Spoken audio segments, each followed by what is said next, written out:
in hindsight yang aku tarik dari setiap bisnis aku itu, the way I do it adalah aku tuh selalu all out. Setiap aku start any business, aku tuh siap nggak tidur.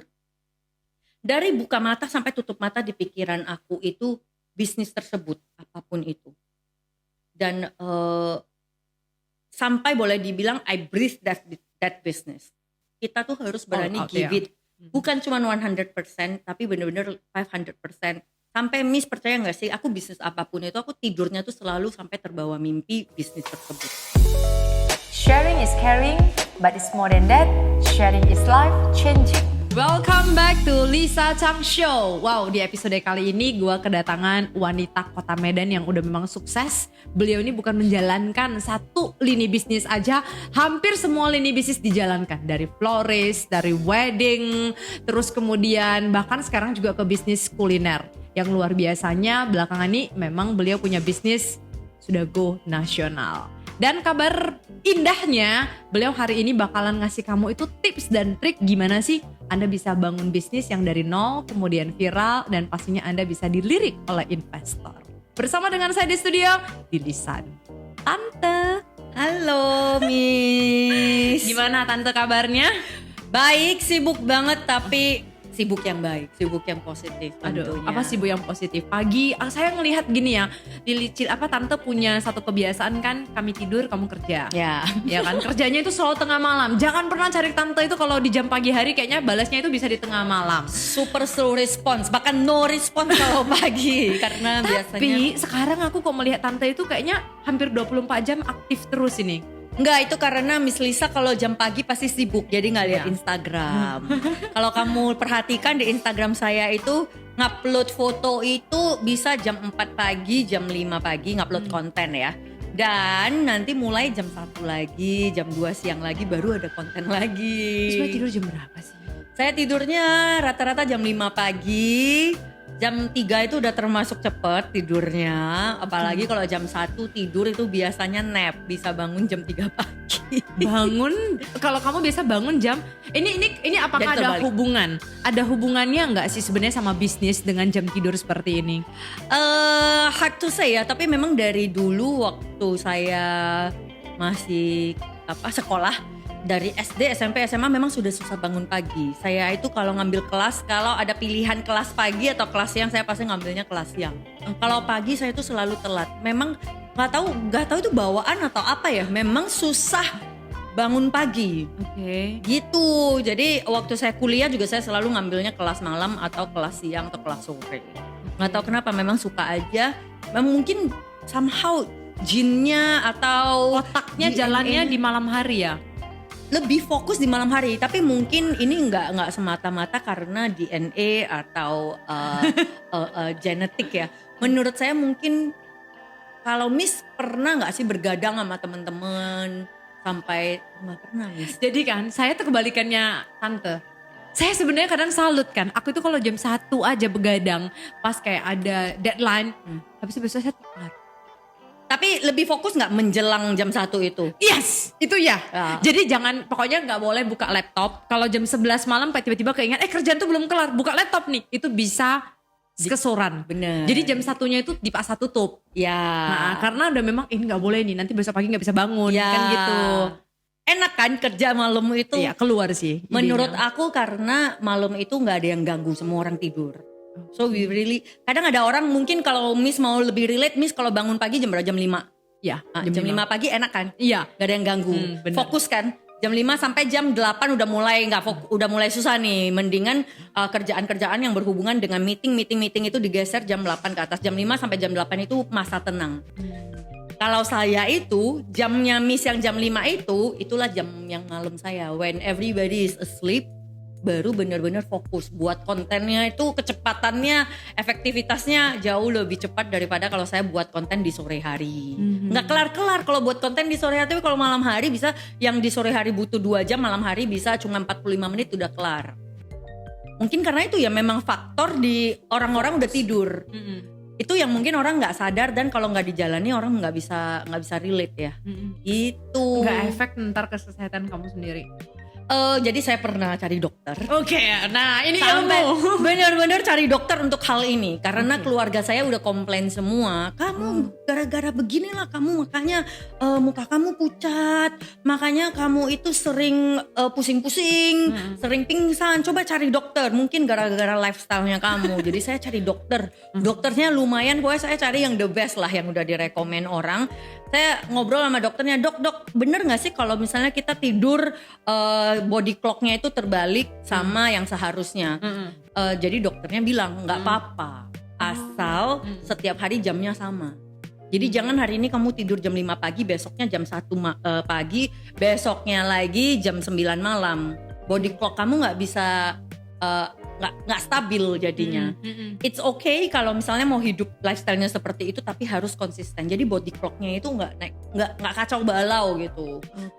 So our body kan badan kita itu kan udah Ngerekam riset ya. ngerekam body clock. Oh jam segini saatnya kita lapar, jam segini saatnya kita ngantuk. Tapi kalau kita berubah terus, body clock kita jadi nggak paham.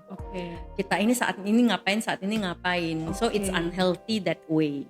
Oh, Interesting kan? Nah Iya, dari iya. sana itu setiap orang bilang janganlah kamu bergadang-bergadang terus, it's not good for your health. iya, gue punya juga mau jawaban. bilang gitu sih.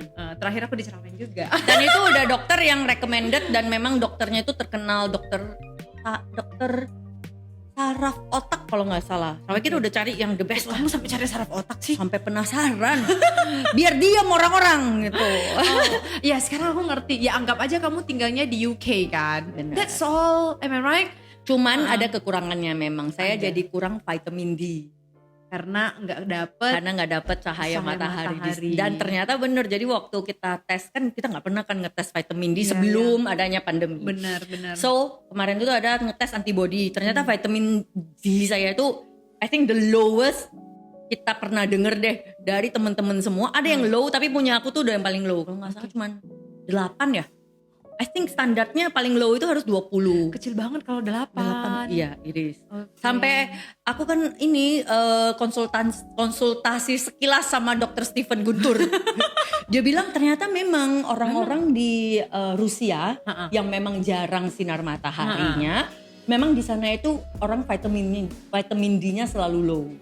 So it really benar-benar ada relasinya, ada korelasinya between matahari dan vitamin D. It's real. Iya. Itu sih. Ya itu memang benar sih. Waktu kemarin saya karena suka lari kan. Jadi habis itu saya tanya tentang vitamin D juga. Disarankan memang matahari. Itu udah solusi. Bener. Vitamin D yang paling cepat, murah, bukan murah lagi, gratis. Yes. Oke. Ini pertanyaan pertama saya sebenarnya nggak ini, cuman saya interest karena tadi ngobrol sama tante kan. Nah ini mungkin salah satu insight sih, body clock. It's not about midnight, bukan karena pagi, siang, sore. Tapi kalau badan kita dia nggak bisa ngukur body clocknya, ya berarti kita jadi nggak sehat. Benar. Oke, interesting. Nah berarti itu memang ada hubungan dong tante sama bisnis. Kan jadi lebih fokus, lebih efektif, lebih efisien, lebih keluar banyak ide. Saya kalau buat materi juga sukanya di pagi-pagi. Kayak hari ini tadi saya bangun jam 5 dapat konten 1. Ya, itu kan. 1 jam selesai. Tapi kalau misalnya siang hari nggak keluar. Nggak bisa, karena banyak banget gangguan. Email, ting-tong, semua ting-tong. Bener. Oke, sekarang next gue aja bener penasaran nih. Kan baru kelar ya di endorse artis. Aku pengen lu cerita ke gua deh sebagai teman. Gimana cerita si Baim Ong? Itu bener gak yang kamu bilang hanya kebetulan? Baim Wong itu jadi begini. Dia itu udah ada kerja sama bisnis dengan Adia Group sebelumnya. Tapi gak ada dengan Roti Romi sama sekali. Terus dia ada kerja sama dengan Adia Group, dengan abang saya, dengan koko aku. Terus kan viral nih, si Roti Rominya viral sampai bukan di endorse lah ya, tapi sempat kita ketemu Pak Menteri Sandiaga Uno, ketemu artis Chico Jericho dan lain-lainnya. Dan kan antrian ojol kita tuh memang saya sendiri juga kaget bisa seperti itu. Dan dia ngelihat Dia ngeliat ini bisnis apa sih, kok jual roti aja bisa seviral itu. Dan si Mbak Imong itu memang di tahap dimana dia itu memang lagi pengen invest bisnis, makanya dia lagi fokus di bisnis kan. Terus dia nanya, penasaran sama roti Romi. Terus dia datanglah ke Medan. Hanya khusus roti Romi? Waktu itu kayaknya aku lupa ya, dia antara datang khusus roti Romi atau Ada event ada lain. meeting. Tapi pokoknya dia memang ada hubungan bisnis sama Adia Group. Lalu dia penasaran, dan kebetulan pas dia datang itu kita pas promo. Pas promo dan antriannya ngeri banget. Jadi dia tuh jadi bener ya ini bukan cuman di konten. Bukan cuman di konten, dan pas dia datang itu pas promo ya udah langsung dia konten di sana. Jadi nggak ada rencana kayak kita itu mau bener-bener cari dia buat invest, bukan. Jadi bener-bener dia tuh tertarik sama bisnisnya kita. So dia datang ke Medan, dia check out lah, dia kepoin kan. Dia datang sebenarnya kayaknya untuk meeting Adia Group atau bisnis dia yang lain lah. Aku juga nggak tahu kalau itu. Terus dia sekaligus syuting yang lain-lain juga sih, bukan roti Romi. Lalu dia lihat orang kalau lihat antrian kan pasti kepo, ini antriannya apa? Ini ada apa gitu. Terus jadi dia penasaran kan, ini sebenarnya apa gitu. Terus kita ngobrol. Pas pula tante ada di situ. Iya, dan memang promo jadi aku udah harus di sana, harus di sana kan. Memang ada dikasih tahu, Mbak Im nanti hari ini mau ke sana ya. Pas ada promo, dan pas dia datang pas promo kan. Jadi waktu dia datang itu kita ngobrol. Waktu itu masih ngobrol sekilas karena dia sibuk banget kan. Dia oh gila ini roti ya. Pertama dia makan roti bakso Cabai rawit. yang cabai rawit. Aku sampai di otak tahu. aku, padahal aku vegetarian tapi aku tahu cabai rawitnya. Soalnya teman-teman artis dia kan udah makan. Si Chico juga temennya dia dan lain-lainnya semua udah pada makan, dan dia juga lihat Pak Sandiaga Uno juga makan, dan Pak Sandiaga Uno tuh udah makan 2 kali sebelum dia makan. Terus dia suka. Dan kita buatin roti jadul bakar yang legendaris banget, yang signature banget di roti Romi, itu best seller number 1. Kita buatin sehangat-hangatnya di Mbak Imong kan, sampai antrian juga udah kita potong lah, nggak ada yang berani protes lah kalau dia. Terus kita buatin roti jadul bakar, dan dia bener gila ini enak banget. Terus dia nanya, ini kamu namain apa? Oh ini namanya roti jadul bakar, gue suka namanya, dia bilang. Ini namanya enggak sosok bule.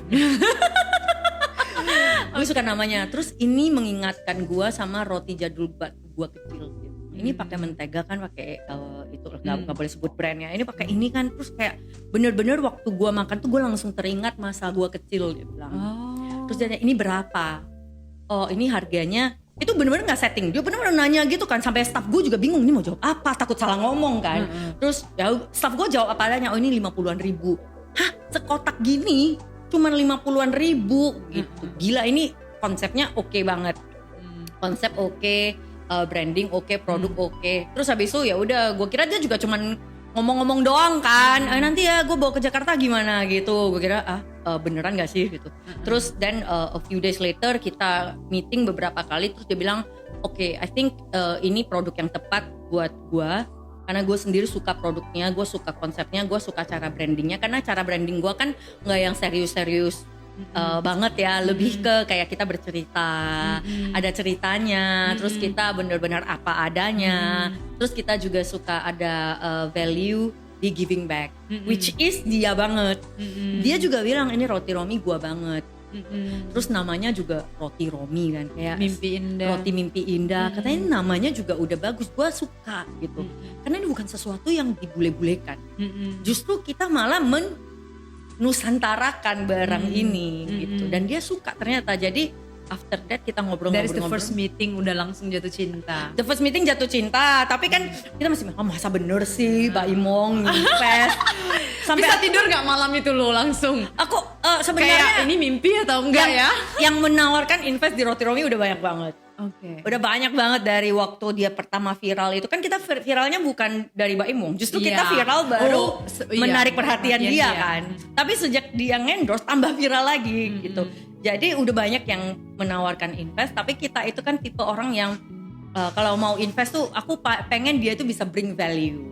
And this is Mbak Imong kan, dan dia benar-benar invest ya. Kita bukan bayar dia untuk jadi BA atau buat konten atau buat endorse, enggak. Itu benar-benar semua kita nggak bayar. Itu purely karena dia suka bisnisnya. dia suka bisnisnya, dan juga dia tahu karena sebelumnya kerja sama dengan Adia Group dan dia merasa Adia Group ini very professional dan so far relationnya baik, kayak dia berani ngambil keputusan secepat itu. Lagian kan kita masih small company ya, and so we give him a very good deal, tapi dia juga investor di tempat kita. Dan there you go. Dan akhirnya dia ngepost kan bilang oke, gue decide join gitu. Itu gue masih deg-degan, masih berdebar-debar gitu. Aduh, Aku bisa nggak ya terakhirnya gitu? Iya, itu juga satu. Karena ketika setelah dia ngepost, bener-bener gila kita tuh handle omset tuh sampai harus nambah produk, sampai staff itu everyday kita interview 30 staff. Sampai staff banyak yang nggak tahan. Tapi sampai sekarang staff yang bertahan itu udah staff yang melalui masa-masa kritis itu. So it's a beautiful story, banyak perjuangannya. But I'm really glad how it has been turning out so far. Dan learn a lot juga sih. Kita tuh bener-bener sampai nambah alat. Sampai kita tuh Iyalah, aku lihat kamu pergi cari alat. Iya, cari alat. Waduh, itu gila banget sih. Sampai staff juga excited. And I'm very lucky to have a very solid team. Dimana staff ini terutama ya management level ya, management leader level lah. Karena we are still a small company, gak sampai yang general manager dan lain-lainnya. I'm very lucky to have them at the right time. Mereka semua juga orang yang suka tantangan. Mereka suka tantangan. Kalau melihat sibuk atau melihat overwhelming orders, mereka bukan yang menggerutu. Mereka malah merasa on fire. It's good and I need those traits in my team. Karena aku orangnya ngegas kan, nggak bisa lihat kesempatan, nggak bisa nolak kesempatan. I have to say yes when it's time. Udah jelas kan, I mean it's Baim Wong yang it's one of the top artis lah di Indonesia ya. Dan bener-bener apalagi setelah dia ngepost tentang kita, gila sih, kita nggak nyangka nggak ada promo juga antri. Ya, jadi ya begitulah ceritanya. Tadi questionnya apa ya, pokoknya itu deh ceritanya. Jadi ceritanya berarti buka di Jakarta. Nanti ini lagi renovasi, bukanya hopefully in July. Hopefully kalau lancar-lancar aja. Setelah itu berencana sampai ke Nusantara. Honestly, aku belum rencana, nggak ada concrete plan-nya, tapi ya mudah-mudahan ya. Kan kalau kita udah sampai go that far, kenapa harus stop di satu? Mudah-mudahan sih. Tapi udah banyak banget Miss yang ngechat minta franchise, mau invest, partner. Gue punya ruko nih, gue mau beli franchise nih, udah ratusan. Dari even sebelum Mbak Imong invest aja udah banyak banget. Sekarang tuh tambah banyak. Kenapa gak diambil? Karena aku nggak mau main-main ya. I mean it's not about kalau making money. Gue kalau mau asal jual aja, aku sih sekarang udah banyak deh gini duduk duitnya. Udah enggak. Kejar-kejaran. Makanya aku nggak bisa gitu. Aku tuh orangnya mungkin terlalu bertanggung jawab atas whatever I do gitu ya. It's a good thing tapi bisa be a bad thing juga. Jadi I put a lot of pressure on myself. Apapun yang aku lakukan itu aku nggak bisa nggak all out. Karena merasa kayak nggak tahu kenapa ya. Maybe it's a kind some sort of integrity juga yang aku somehow ingrained in myself. Maybe pembawaan dari orang tua aku juga, dari papa aku kan pebisnis juga, dan dia juga he's a man with high integrity juga. Jadi mungkin terpengaruh dari sana. Jadi aku tuh nggak mau anyhow say yes kalau aku nggak merasa aku tuh bisa kasih mereka yang terbaik. Dan in the meantime aku baru punya 2 cabang 3. Sebenarnya aku ada jual 1 franchise ke teman aku, 1 franchise, dan aku masih kelabakan ngurus ini. Dan I want to make sure bener-bener kalau aku bisnis franchise itu bukan make sure lah ya, berusaha setidak, nggak ada yang bisa jamin bisnis itu 100% pasti sukses. Tapi at least aku udah bisa kasih the best senjata buat si franchisee ini untuk buka. So as hundreds of people udah nanya ada franchise nggak, sekaligus aku jawab di sini di acaranya Lisa Chang Show. Maybe ada opportunity ke sana, nggak tertutup kemungkinan, tapi aku belum berani say yes 100%. Bisa jadi juga siapa tahu aku nggak mau jual franchise juga.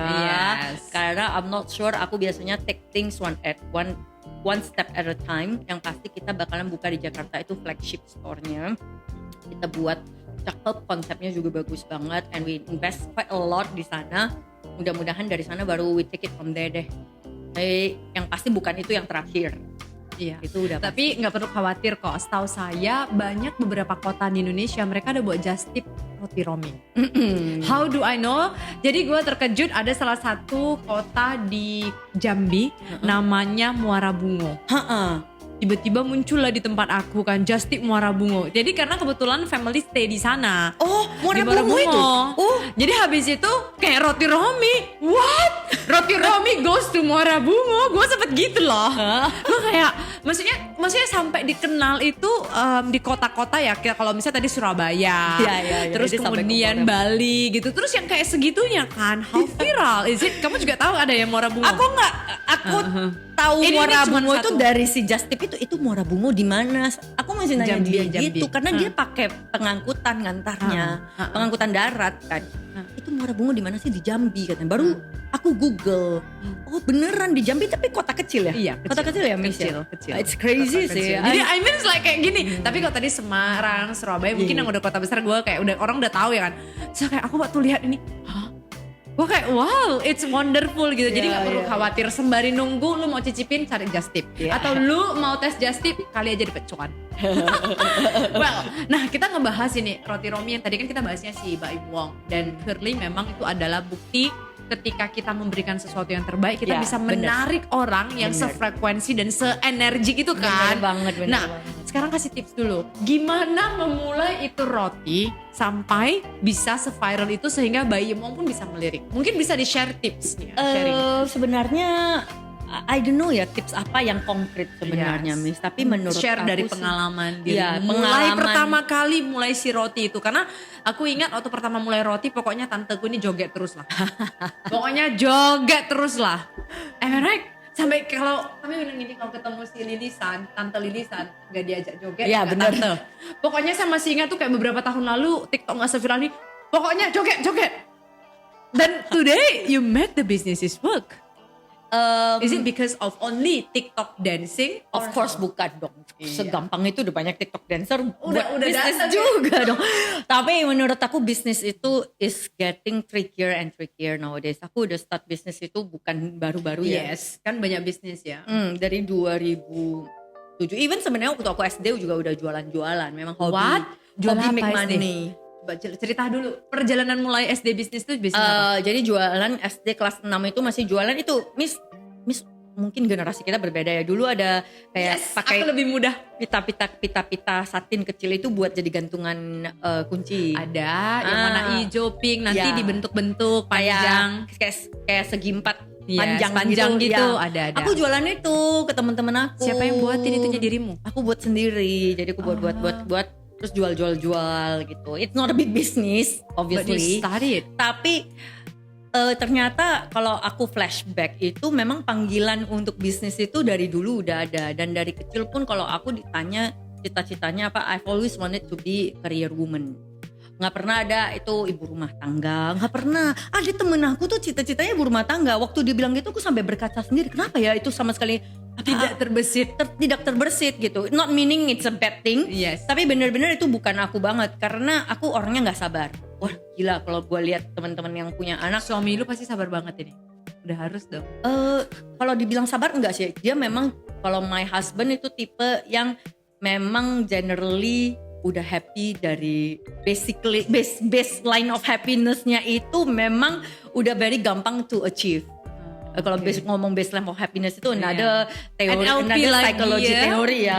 Jadi kalau dia itu memang orang yang nggak nuntut apa-apa, memang udah happy as he is aja. Jadi gue juga learn a lot dari dia, karena gue tipe orang yang suka menuntut diri terlalu tinggi. Cannot say terlalu tinggi lah ya, sangat tinggi. Tapi kalau dia tuh yang apapun yang diberikan ke dia itu happy gitu. Which I learn a lot dari dia juga. Jadi ketika aku kayak put too much pressure of myself, dia bisa remind aku untuk slow down gitu. Nggak usah terlalu serius. If it doesn't work out, so what?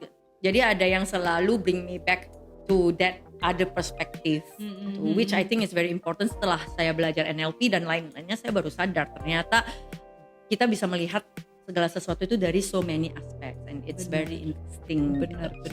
So tadi pertanyaannya adalah gimana memulai bisnis? Memulai So bisnis. the way I do SD. business. Habis SD, SMP juga jalanin jualan juga. Enggak, SMP udah enggak. Itu SD cuman karena lucu ya bisa ini ya, cobalah jual-jual gitu doang. Bisnis sih. awal pertamanya kemarin apa sih?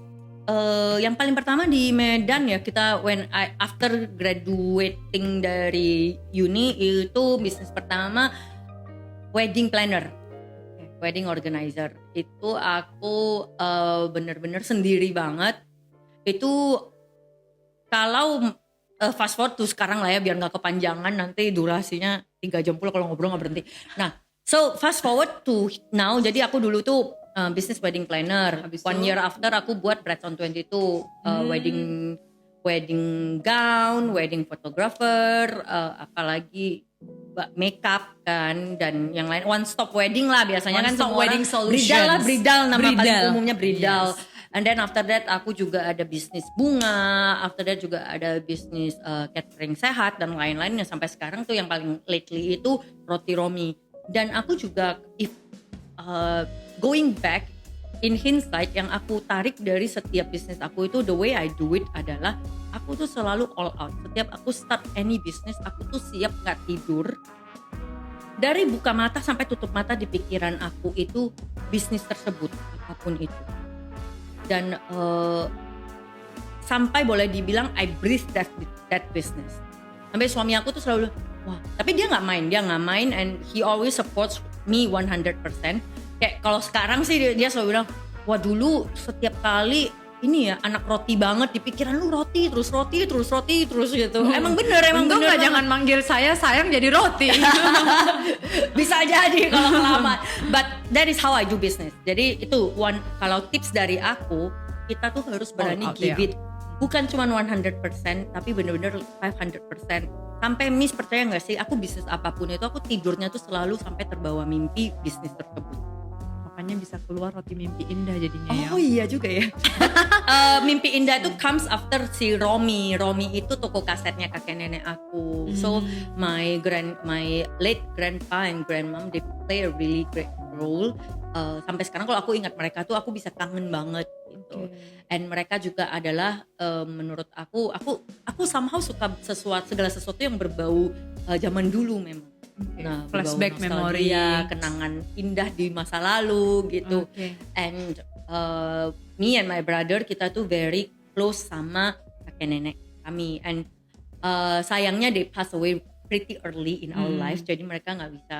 Kita belum ada kesempatan untuk benar-benar kayak consciously sayang mereka sepenuh-penuhnya. Karena waktu itu kita masih SMA atau kuliah gitu, masih belum sedewasa sekarang. Maksudnya kayak understand that love very much gitu ya mungkin ya. Kayak saya kayak pengen do more lah. Yes. But anyway, jadi kata Romi itu they have a really great place in our hearts. Jadi waktu aku propose kata Roti Romi, and it rhymes Roti Romi. Waktu aku propose kata Roti Romi ke abang aku yang juga ownernya toko roti ini, he instantly said yes juga. Dan waktu aku ketemu kata ini, aku juga udah kayak instantly said yes. Even though kalau mereka semua reject, aku juga bakalan insist on nama ini. Karena udah this is the one gitu loh, Miss. And then kalau Roti Romi aja, ya Romi banyak kan. Dan aku tipe alay. Suka segala nama yang aku buat itu harus sesuatu yang never ada sebelumnya. Jadi kalau Roti Romi kan udah biasa ya, banyak banget lah. Yes. Romi, so generic ya. Yes. Jadi aku tambah tuh belakangnya Roti Romi, Roti Mimpi Indah gitu. Dan Mimpi Indah itu if you harusnya Miss tahu aku punya yayasan juga Berani Bermimpi. Yes. I always love the word mimpi. Dan aku memang orangnya itu pemimpi banget. And my dreams are always very vivid. Aku tipe orang yang bisa ingat mimpi apa. Miss gitu gak? Enggak. Iya. Aku kalau mimpi indahnya mungkin diingat. Begitu udah mimpi buruk bangun tidur, Tuhan lupakan mimpi itu ya. Manusia ya kan. Jadi aku begitu, Miss. Jadi kalau mimpi itu aku ingat. And I always remember nenek aku suka kasih mimpi. At least once a year tuh masih sering mimpi nenek aku, kakek aku. Because mereka bener-bener put a very big Yeah. I mean like mungkin menempati kenangan di otak ini dan hati ini terus very melekat special ya. place in my heart gitu. Okay. And setiap sampai sekarang ini kalau ngomongin mereka tuh sampai selalu touch gitu, selalu kayak aduh kayak hampir nangis gitu loh Miss. Apa sih semua orang punya orang seperti itu ya. Iya. Dan itu di kakek nenek aku. So aku ngelantur lagi kan jadi ngomongin itu. But then anyway, Roti Romi, so I always give 100% in whatever I do. Ya, so that is the tips yang mungkin gimana Roti Romi memulai. Sebenarnya bukan hanya di Roti Romi tapi semua other business selalu benar. give it 100%, bahkan bisa 500%. 500%, 100% nggak akan cukup Miss, karena kita sendiri nggak grow kan berarti kan. Iya, iya. Jadi kita harus challenge ourselves, harus everyday itu ada sesuatu yang kita do something new yang sebelumnya kita nggak do. Menurut aku harus begitu sih. Okay. So I always teach. Aku menganggap karyawan-karyawan aku di Roti Romi itu adalah kayak murid-murid aku, karena aku dulunya dosen juga kan, and I always believe in empowerment. I encourage them to make mistakes. Ketika mereka make mistakes, aku akan marah-marah sama mereka, tapi aku selalu kasih tahu ke mereka bahwa ini for their own good, which is true kan Miss kan. Benar. Kalau kita nggak marah-marah, kita biarin mereka gitu, Kita nggak guru. So yes, itu kita nggak guru. Gue setuju banget ini. Jadi sebenarnya kadang-kadang kalian harus berterima kasih ketika Anda salah, Anda masih diberitahu. bener. Kalau Anda salah sudah sampai tidak diberitahu, itu seperti kalau teori they put you in the corner. Dia udah Exactly. males bilangin kamu karena udah capek. Itulah Gitu. yang aku selalu bilang ke mereka. Jadi jangan sampai Tante Lilisan kalau udah nggak marah, lu tanda tanya. Ya bener banget. Itu yang I always tell them exactly that. Berarti sepakat ya Miss Aku ya? tidak suka begitu kalau sama murid.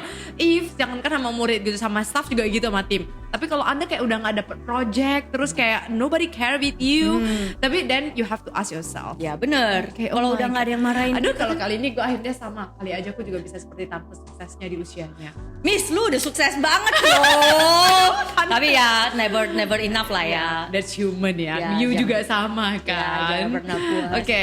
Any So, other tips tante? Give again? 100%. Dan kemudian yang kedua, ini untuk bisnis ya, yang aku lihat kita mungkin ngomong ke banyak yang aku observasi, yang banyak yang gak work itu adalah kebanyakan orang lupa yang mereka harus paling kuatkan itu produknya. Produk is always number one, terutama jualan makanan. Jadi makanan enak, banyak yang udah enak. Gimana supaya kita buat enak ini konsisten? Itu big challenge banget. Challenge banget. Kalau lagi nggak mood si yang ngadon ini salah taro. Bener, bukan masalah nggak mood aja. Kalau sistemnya nggak kuat ya Iya. kan. Dan ya itu. Jadi jaga konsistensi produk kita. Udah enak, harus jaga konsistensi. Dan kalau bisa malah lebih baik lagi. Jadi satu produk udah harus enak, tapi kalau bisa kamu harus menguatkan terus sampai hampir setiap hari saya itu food testing, Miss. Gimana supaya ini bisa lebih enak lagi? Misalnya rotinya cuma bisa tahan 2 hari. Gimana supaya bisa 3 hari tanpa menggunakan bahan pengawet? Karena bahan pengawet itu pasti bikin rasa kurang ya. Iya, benar. Terus itu kedua, produknya harus dikuatkan. Jangan Khusus untuk food and beverage. enggak dong semua dong. Miss. Semua. Kecuali memang produknya itu tidak ditargetkan untuk memiliki kualitas yang bagus, tapi pricing point-nya itu benar-benar sangat-sangat low ya. Itu juga kekuatan produknya berarti. Iya dong. Ya kan, gimana produk ini bisa terjual. Produk itu bukan harus kualitas bagus, bukan. Tapi kalau di makanan harus. Iya. Tergantung ya. Tergantung bidangnya. Kalau menurut aku di makanan at least harus enak lah. Kalau udah nggak enak, orang nggak repeat. Ya. Orang nggak datang lagi. Ya harus enak ya kan. At least my version. Kalau produk kebetulan aku tipe orang yang suka jual produk yang menurut aku benar-benar bagus baru aku bisa jual. Nah, kalau kan some other products bisa juga berbisnis produknya yang kualitasnya B aja atau di bawah B, tapi tetap bisa jalan bisnisnya. Iya, karena pricingnya maaf ya, Ya. pas-pas, jadi Ya. terjangkau lah kita bilang. Ada pangsa seperti itu juga, Iya, Miss. Aku juga beli barang-barang seperti itu. Kadang kan kita cuma butuh barang ini cuma pakai 1 kali Yes. gitu kan misalnya. Oke. So, tapi untuk yang roti Romi nggak, aku always know ini makanan dan aku orang pecinta roti dan aku memang pecinta roti tipe yang jadul-jadul. Jadi harus lewat taste aku Taste-nya dulu, kamu. taste bud aku dulu, lolos sensor aku dulu. Dan aku tipe orang yang bisa makan roti itu polos. Jadi nggak bisa ditipu gitu. Jadi roti ini harus waktu polos itu harus enak dulu, baru diisi macam-macam bumbunya.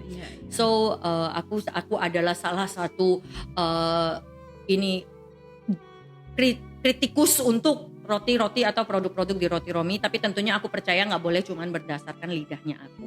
Aku selalu minta orang rumah, teman-teman dekat, dan aku selalu minta orang yang paling kritis buat komentarin produk aku sebelum mereka benar-benar launch. Because they want to tell you the truth. Yes, exactly. Kan nggak semua orang nyaman kasih tahu the truth kan, the hard truth. Terus abis itu setelah launching di lapangan, ingat ini juga tips banget ya. Kita nggak boleh terlalu cepat puas dengan produk kita. We have to listen. Aku selalu jadi produk itu abis itu listen to what your customers want.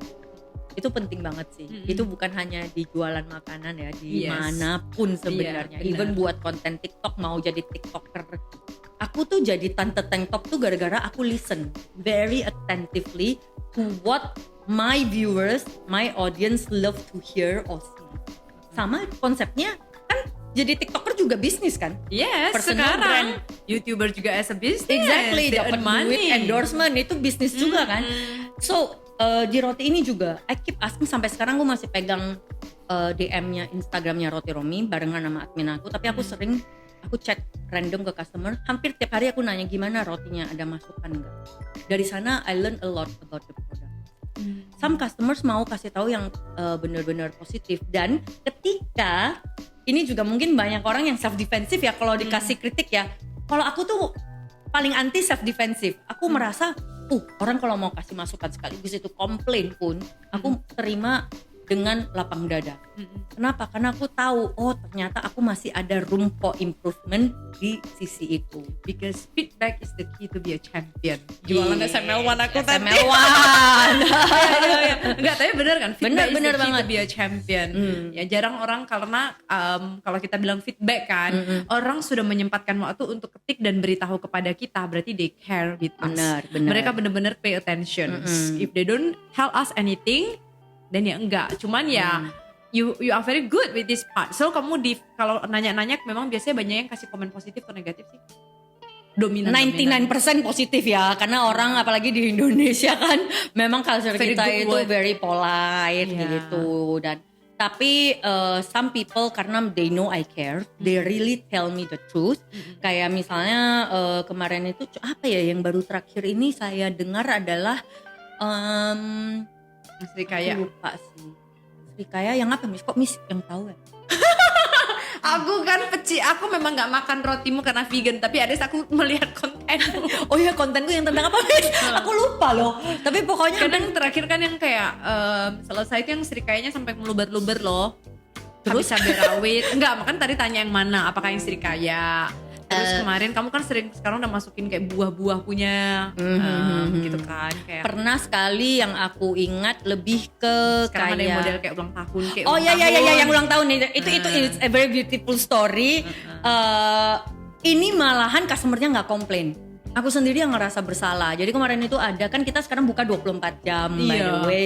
Jadi ada yang banget ya lu ya, pesen. buka 24 jam. Itu memang udah kayaknya Your my dream banget.